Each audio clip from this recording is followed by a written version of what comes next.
The Holy See, as distinguished from the city-state of the Vatican City, over which the Holy See has full ownership, exclusive dominion, and sovereign authority and jurisdiction, has long been recognized as a subject of international law and as an active participant in international relations. It remains such, and indeed one observer has said that its interaction with the world has, in the period since World War II, been at its highest level ever. The diplomatic activities of the Holy See are directed by the Secretariat of State, through the Section for Relations with States. History. Since medieval times the Episcopal See of Rome has been recognized as a sovereign entity. Earlier, there were papal representatives to the emperors of Constantinople, beginning in 453, but they were not thought of as ambassadors. In the 11th century the sending of papal representatives to princes, on a temporary or permanent mission, became frequent. In the 15th century it became customary for states to accredit permanent resident ambassadors to the Pope in Rome.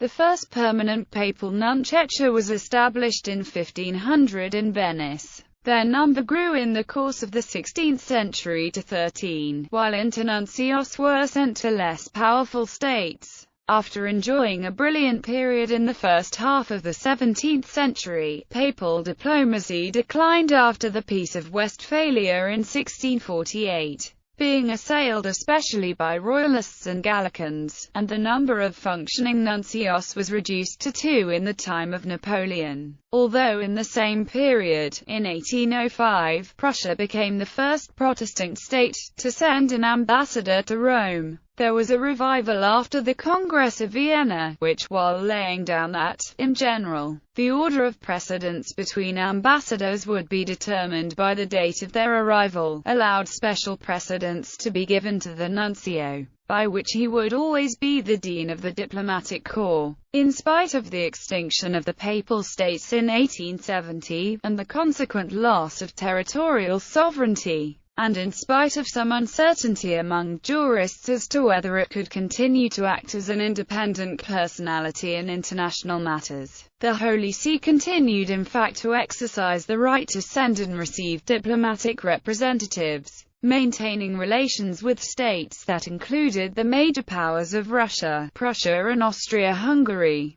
Countries continued to receive nuncios as diplomatic representatives of full rank, and where, in accordance with the decision of the 1815 Congress of Vienna, the nuncio was not only a member of the diplomatic corps, but its dean. This arrangement continued to be accepted by the other ambassadors. With the First World War and its aftermath, the number of states with diplomatic relations with the Holy See increased. For the first time since relations were broken between the Pope and Queen Elizabeth I of England, a British diplomatic mission to the Holy See was opened in 1914. The result was that, instead of diminishing, the number of diplomats accredited to the Holy See grew from 16 in 1871 to 27 in 1929, even before it again acquired territorial sovereignty with the founding of the State of Vatican City. In the same period, the Holy See concluded a total of 29 concordats and other agreements with states, including Austro-Hungary in 1881, Russia in 1882 and 1907, France in 1886 and 1923. 2 of these concordats were registered at the League of Nations at the request of the countries involved. While bereft of territorial sovereignty, the Holy See also accepted requests to act as arbitrator between countries, including a dispute between Germany and Spain over the Caroline Islands. The Lateran Treaty of 1929 and the founding of the Vatican City-State was not followed by any great immediate increase in the number of states with which the Holy See had official relations. This came later, especially after the Second World War. Bilateral relations. The Holy See, as a non-state sovereign entity and full subject of international law, started establishing diplomatic relations with sovereign states in the 15th century. It had the territory of the states of the Church under its direct sovereign rule since centuries before that time. Currently it has the territory of the State of the Vatican City under its direct sovereign rule. In the period of 1870 to 1929, between the annexation of Rome by the Kingdom of Italy and the ratification of the Lateran Treaty establishing the current Vatican City-State,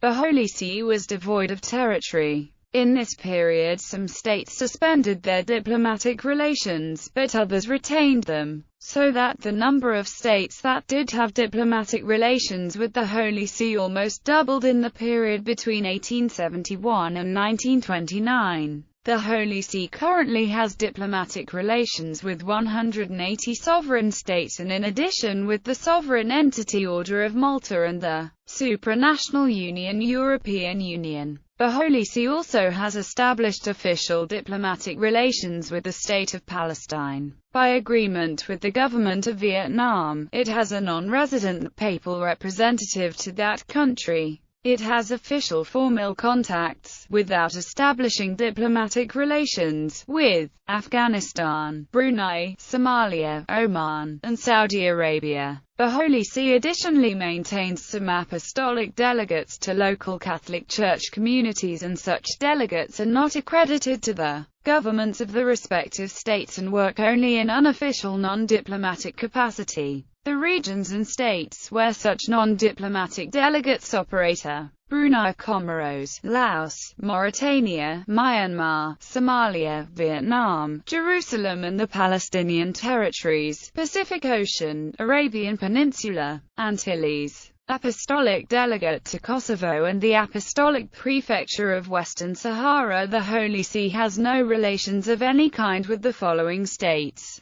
Kingdom of Bhutan, Republic of the Maldives, People's Republic of China, Democratic People's Republic of Korea. The Holy See maintains 180 permanent diplomatic missions abroad, of which 73 are non-residential, so that it has in all 106 concrete missions, some of which are accredited not only to the country in which they are situated, but also to one or more other countries or international organizations. The Holy See is the only European subject of international law to have diplomatic relations with the Republic of China, although there have been reports of informal talks between the Holy See and the government of the People's Republic of China on establishing diplomatic relations, restoring the situation that existed when the papal representative was part of the diplomatic corps that accepted the communist government military victory instead of withdrawing with the nationalist authorities to Taiwan. He was later expelled, after which the Holy See sent its representative to Taipei instead. During the pontificate of Pope Benedict XVI, relations were established Montenegro, the United Arab Emirates, Botswana, the Russian Federation, Malaysia and South Sudan. Relations of a special nature had previously been in place with Russia, similar to those that continue to exist with the Palestinian Liberation Organization. Europe, Americas, Africa, Middle East, Asia Pacific. Multilateral politics. Participation in international organizations. The Holy See is active in international organizations and is a member of the following groups. The Holy See is also a permanent observer of the following international organizations. The Holy See is an observer on an informal basis of the following groups. The Holy See sends a delegate to the Arab League in Cairo. It is also a guest of honor to the Parliamentary Assembly of the Organization for Security and Cooperation in Europe. Activities of the Holy See within the United Nations system. Since the 6th of April 1964, the Holy See has been a permanent observer state at the United Nations. In that capacity, the Holy See has since had a standing invitation to attend all the sessions of the United Nations General Assembly, the United Nations Security Council, and the United Nations Economic and Social Council to observe their work, and to maintain a permanent observer mission at the UN headquarters in New York. Accordingly, the Holy See has established a permanent observer mission in New York, has sent representatives to all open meetings of the General Assembly and of its main committees, and has been able to influence their decisions and recommendations. Relationship with Vatican City. Although the Holy See is closely associated with Vatican City, the independent territory over which the Holy See is sovereign,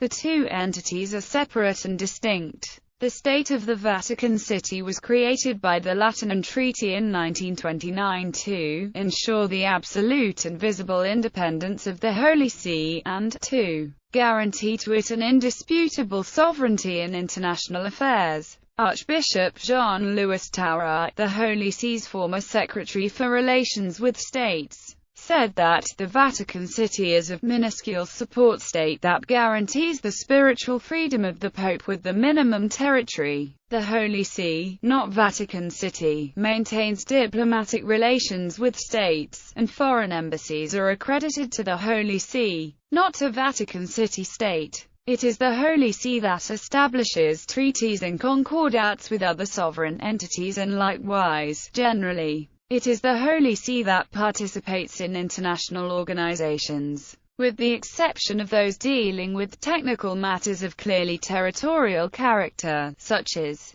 under the terms of the Lateran Treaty, the Holy See has extraterritorial authority over various sites in Rome and 2 Italian sites outside of Rome, including the Pontifical Palace at Castel Gandolfo. The same authority is extended under international law over the apostolic nunciature of the Holy See in a foreign country. Diplomatic representations to the Holy See. Of the diplomatic missions accredited to the Holy See, 69 are situated in Rome, although those countries, if they also have an embassy to Italy, then have 2 embassies in the same city, since, by agreement between the Holy See and Italy, the same person cannot at the same time be accredited to both.